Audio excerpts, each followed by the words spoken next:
What is up, everyone? Welcome back to Let's Play Dark Souls 2, Crown of the Ivory King. This is gonna be a little bit of a weird opening, because we're just dropping right in the middle of things. Right now I'm just backtracking, getting to a point where we will find some new stuff. Now that the wind has ceased, we're back on the other side of the broken bridge, opposite from where we left off last time. We've been through this area before, but we're heading up to something that we did not quite have access to, and I am leading... yeah, a mighty train of enemies behind me, which they don't seem to be letting up, so let's use this door as a choke point. Oh, and we got a retainer dropping down too. That was not there last time. Well, it was there, it's just she was not aggressive, as were not the rest of the retainers. Not sure if the syntax of that sentence made any sense, but oh well. Let's roll with it. Standing amidst a pile of dead bodies, we are victorious. Victorious! And this guy, gotta watch out, because he is a little bit tough to stagger. Takes a couple hits to get him staggered. There should be, yeah, she doesn't look like she's coming after me.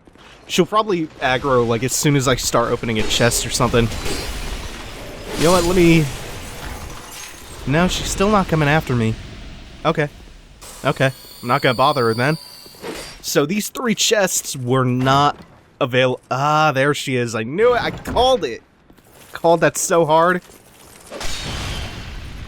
Oh, God. That makes me sad how little damage that does. It probably doesn't help that she is likely a little bit magic resistant. Or more than a little bit. Somebody told me in a comment that, that they nerfed the R2 on the Moonlight Greatsword a while back because it was super overpowered or something, or people were using it and spamming it too much.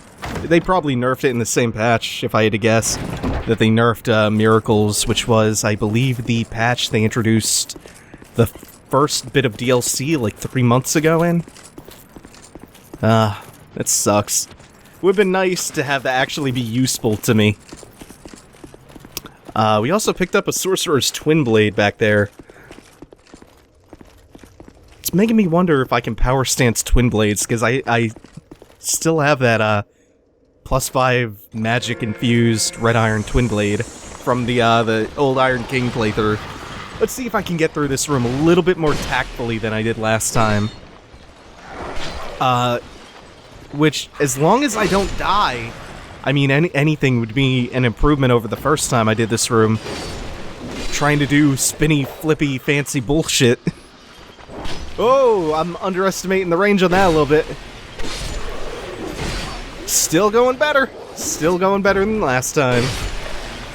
I had, like, a sliver of health when I finished this room the first time. Oh, Ice Rapier. I kind of want to check the description of that thing out. As far as I can tell, is a fairly rare drop from these enemies. And I didn't get it to drop on my other character. There it is. Rapier wielded by sorcerers of Eleum Loyce, imbued with a magic that is released with a strong attack. A great protective wall was erected to protect Eleum Loyce from the encroaching chaos, and the sorcerers were among its defenders. That's pretty unique for just a normal drop from a normal enemy to have a special R2 attack. That kind of thing is normally only reserved for special weapons that you get from bosses, or that you get from trading their souls. Oh wow, that didn't pancake him. That did not knock him down. Maybe he's too big for that to cause a knockdown, or... Ooh. I love using the doors as a choke point here. And I think I caught her in a counterattack state, so I one-shotted her. Didn't mean to do that, that's fine. Still finished her. Alright, that's not too bad. Oh, there's... Huh. She was already a half health. I guess I just didn't notice her.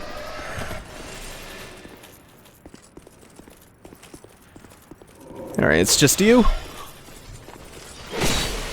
Ooh. I'm getting a little bit too over-aggressive with these. They don't stagger easily. Ooh, and I didn't catch the second swing coming out, so I couldn't roll through it. Before I head down there to where that second bonfire was, I want to take this snow-covered path. We could have come down this pathway before in the first once-over of this area. There are 4 sconces here to light up with the torch. If I had tried to use the flame butterfly to light my torch to ignite it, the wind would have blown it out. But now that the wind has ceased, I can light the torch up, and I can light all 4 of these sconces up, and it reveals this doorway to a piece of treasure, which is probably my favorite in the entire game. Also, another flexile sentry there. Makes you think, because there was a flexile sentry guarding the path to Cinder's Rise. There was one in the Shrine of Winter. Vendrick's up to something. He's probably coming in here trying to get the crowns for himself at some point. Bone that is bound to the fist, used to enhance hand-to-hand combat salvage from a malformed creature, enables one to fight with inhuman strength as if the very spirit of the bone's malicious owner has taken control. This weapon, this is a fist weapon. I am going to upgrade this. It takes Twinkling Titanite. I don't quite have enough yet to go back. I am going to get some use out of this thing. The Bone Fist is my favorite weapon in the game. It has a ridiculously amazing moveset. I love it so much. I will probably show this off by the end of the playthrough. Probably. I will definitely find some time to show that weapon off. Not quite yet, though. Right now, unupgraded, it's still a little bit too weak. Plus, I want to go through and get another one so I can power stance that, or maybe pair that with a Cestus. Yeah. Oh man, it's so good. God, if I had known about the Bone Fist earlier, I would have come in with 15 Twinkling Titanite and some upgraded Cestuses just to be ready to power stance those instead of the dual Ultra Great Swords. Guarded by another Flexile Sentry is the Garrison Ward Key. Once you pick that up, all of the retainers who seem to be neutral will aggro onto you. There is no sense fighting a train of retainers, plus the Flexile Sentry, so we'll run away from that. The Garrison Ward Key opens up a gate that was opposite the tower where we found the frozen mimic. And it leads to Eleum Loyce's optional co-op challenge area, which we'll be taking a good hard look at not too long from now. We already went down there through the hidden path obscured by the boxes. So all that's left is to keep moving forward. From the second bonfire on, we still have a ton of optional areas that unlocked after we defeated the first boss. We still have a lot of stuff left to go through. Really rich in content this area is. But before we get to any of that, we still have to clear a few things out. The only thing new in this arena is that there is, at the top of the hill there's a retainer who should be becoming active. You're right about now. Oh god, and she hit a back. Actually, oh, there's 2 retainers. It's probably a good thing that I got backstabbed there, because it saved me from taking damage from her, getting stun locked, and taking hits from the other enemies. I don't feel super comfortable about healing out in the open like that, so ran back to the bonfire. That's a little tip that you should take advantage of. If you find yourself in a tight spot and you need to drink some Sunny D, but you just can't take the pressure of a bunch of enemies attacking you, just run far, far away, get away from them. Because the thing is, like, 90% of enemies in the game are not faster than you, or at least they can't keep pace with you. Notable exceptions are like the Archdrake Knights and the Shrine of Amana. They will hunt you down. It's really hard to outrun them, or at least to put enough distance between yourself and them to where you can safely chug an Estus. The other thing is, don't just run away, try to get yourself around a corner. Try to round a corner because the enemy pathfinding AI has a really tough time navigating corners. They tend to get snagged, and that gives you more than enough time to drink an Estus. And don't feel bad about exploiting that either. Never feel ashamed of your greasy bullshit tactics in any Souls game. Never feel ashamed. If you need to just run away or do something lame like that, play it lame. Just run away. Dark Souls encourages you to check your shame at the door. Just bury it. Let go your earthly tether, enter the void, empty, and become shameless.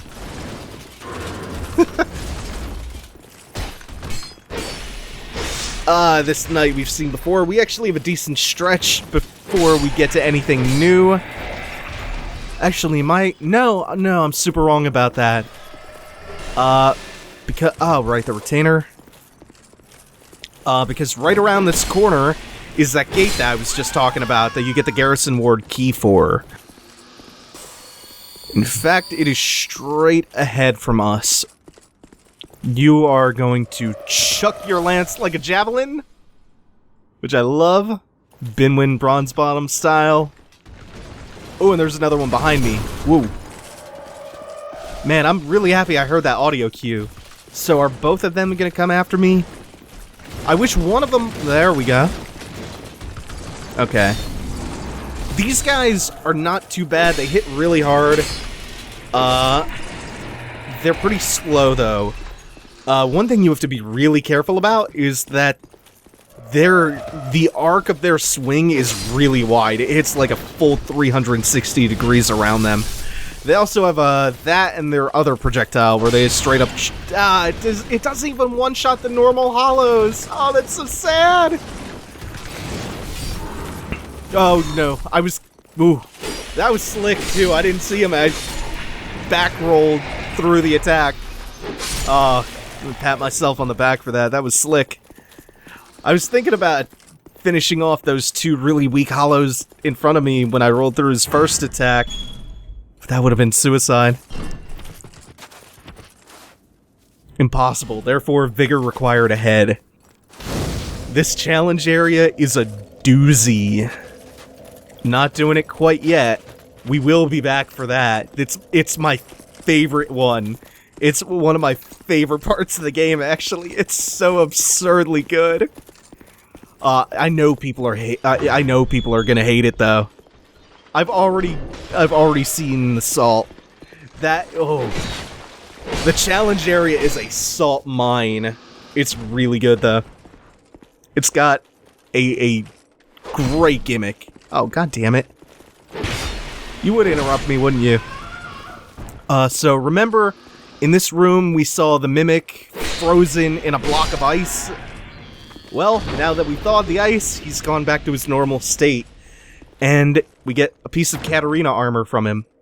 I think it's neat how you get a different piece of the Onion Knight armor in each DLC until you get the complete set. And every DLC seems to have this room that's full of just like 4 or 5 chests that just rain goodies down on you. Is this one gonna be a Titanite slab? I can't remember what's in here. Oh, Bright Bug.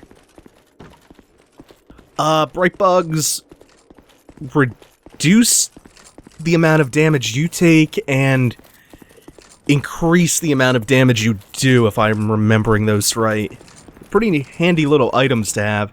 You don't get a whole lot of them. I think Melentia sells a couple of them for like something crazy, like 20,000 souls a piece or something outrageous. Now that we have the Eye of the Priestess and we're coming back through this ramparts with the ballistas, the enemies who were once invisible to us are now perfectly visible. And they're still assholes, though. So, like, if you run out here, they don't aggro onto you when they're invisible to you. No, instead, they wait for you to get into the crossfire of one of the ballistas and they fire at you. It's really mean. Really nasty trap. Mean-spirited is what I was going for there. So it's just those two. I thought there were a couple more. And they entice you with the shitty little treasure to stand right in front of a ballista, and that should be a red flag. Like, treasure in front of ballista. I wonder if anyone's going to fucking fire this thing at me. Overwhelming ahead? I don't think there's anything in here except the treasure. Hmm? That's weird. Thought it might be a mimic, but guess not. I know there are tons of ways to detect mimics, like looking for the teeth, looking for a lock. I will always hit the chest, especially in the DLC. In this DLC, rather. Where is that thing? Let's take a look at this. Hood of a Ferocious Sage. North Warders earn their title only after completing a great journey of great hardship, after which they would be worshipped as oracles of the war gods. I thought Ferocious only, yeah, up there it just says venerated the god of war. That one's alluding to, the other paragraphs alluding to multiple war gods. Forged from an ancient bell appears to be mere curiosity. It is, in fact, quite practical, though. This, prevents you from being headshotted by arrows. We didn't look at the hollow skin before. Imitating the head of hollow provides curse resistance. It provides 100% curse resistance, actually. If I didn't mention that in the Old Iron King DLC. And we just picked up one other helmet, the Durgo hat. Or Durgo's hat. Monoclad hat favored by Blue-Eyed Durgo extends arrow range, just like the Hawk Ring. The hero Durgo, an expert bowman, and his brother-in-law defended their homeland from aggressors in spite of Lanfear's policy of isolationism. Durgo was well known even beyond its domain. So yeah, it functions a little bit like the Hawk Ring. Actually, it looks like, it looks a little bit like... Oh, I'm blanking. Jesus, why am I blanking? It looks a little bit like Lucatiel's hat, except with a monocle. But actually, there's a Miura hat without Lucatiel's mask in this DLC that, yeah, it's even more of a dead ringer for it.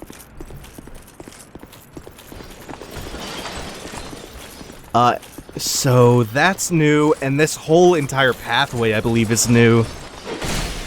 We'll just deal with you. Yeah, that worked that time. One of these enemies, before I tried that on, like, 15 minutes ago, and it did not knock him down. I'm trying to figure out why that might have been. I guess maybe only one of the weapons hit on the way down? I don't know. Yeah, let's go ahead and praise the sun. Actually, that reminds me. I realized that Praise the Sun is a holdover animation from Demon Souls, and it took me a while to figure out from where, but try this out. Load up Demon Souls, get the Ring of Devout Prayer from Selin Vinland or Saint Urbane if you kill him, throw the Ring of Devout Prayer on, and cast a miracle with it. The ring improves the strength of miracles, but it slows them down by changing the animation to a slower one. The animation, it changes, the casting animation it changes to is Praise the Sun. That's where I found out that's where Praise the Sun, the gesture, comes from. It's an animation holdover from Demon Souls. That's really cool. That's a really cool way to recycle an animation, especially because most people probably haven't seen that animation. Like, it's not a terribly common ring, and that's a hard little thing to pick up on. Just a little minute detail they recycled into something that has become like one of the most iconic things in the whole series is the Praise the Sun gesture. Man, that's cool. And that's just, like, even though that's not a unique animation for Dark Souls, it makes me think, like, I can't believe how many unique weapons and animations and movesets there are. Like, I'm a Crazy Souls diehard, and even I don't show enough appreciation for that kind of stuff. Like, the amount of work that goes into, like, the sheer number of things in here. as far as animations and movesets and all that cool stuff. Like, I was just a couple of minutes ago going on about how cool the Bone Fist is because it has such a cool moveset on it. Yeah, that's something that does not get enough love, not enough praise.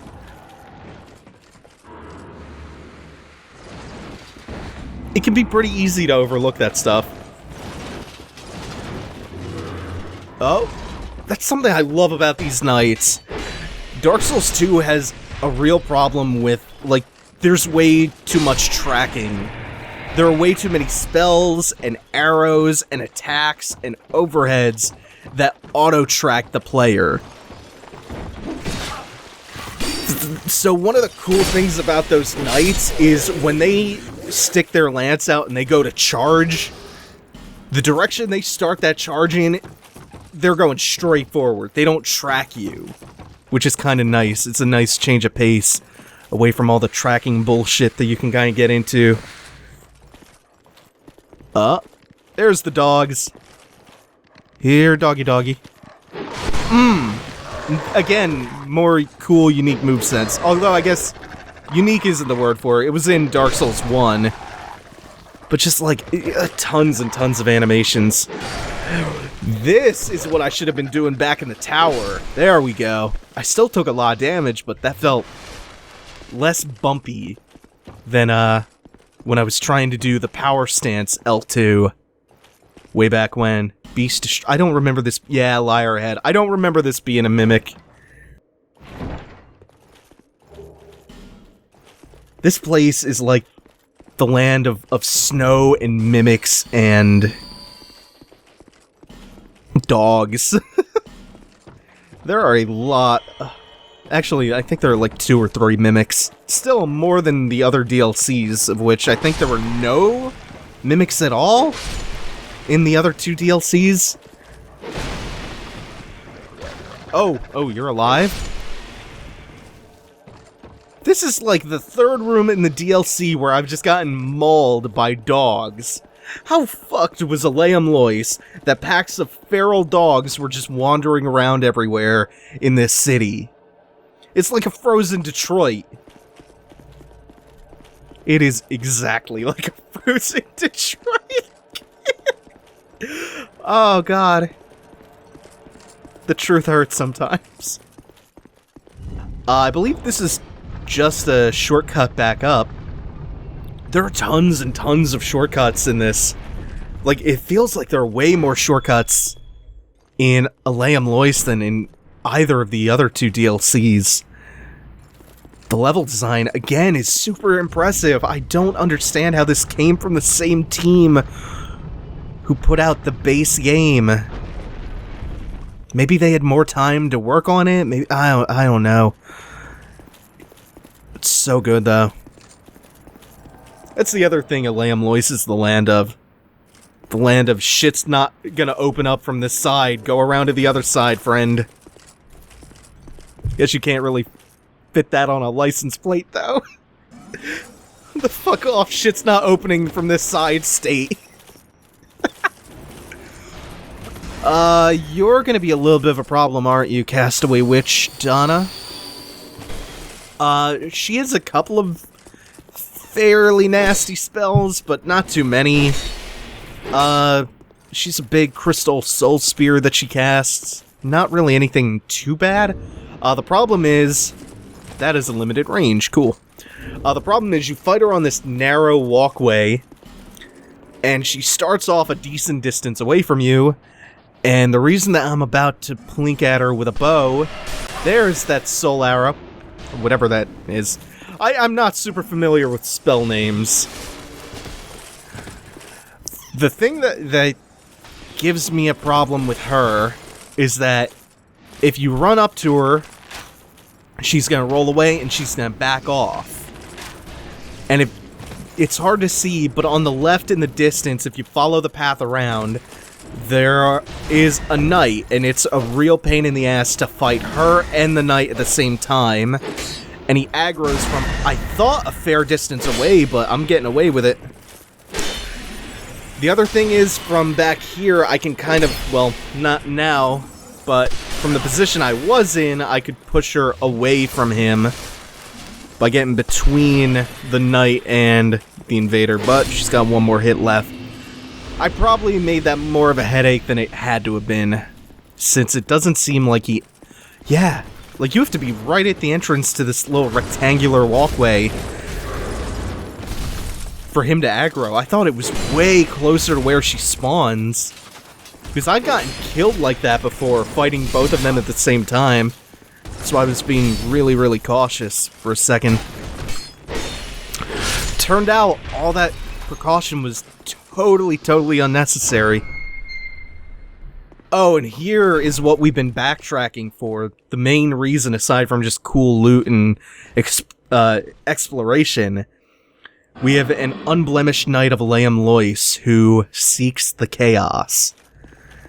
He is gonna help us. We can call on him for the final boss, and those Knights of Eleum Loyce serve a really unique function within that fight. They aren't just there to distract the boss and soak hits up for you. It's a lot more clever than that.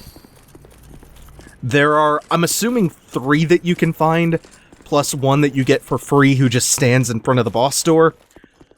I only know where you find 2 out of those 3 right now, so I might have to look up where that 3rd one is if I just don't stumble upon it. But that's the main reason you want to backtrack and explore through the level. They help you out with the boss fight.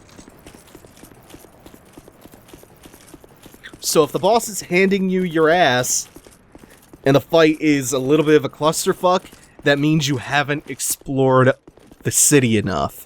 You need to go and do more exploration and find those Knights of Eleum Loyce. So since that dumps us out here...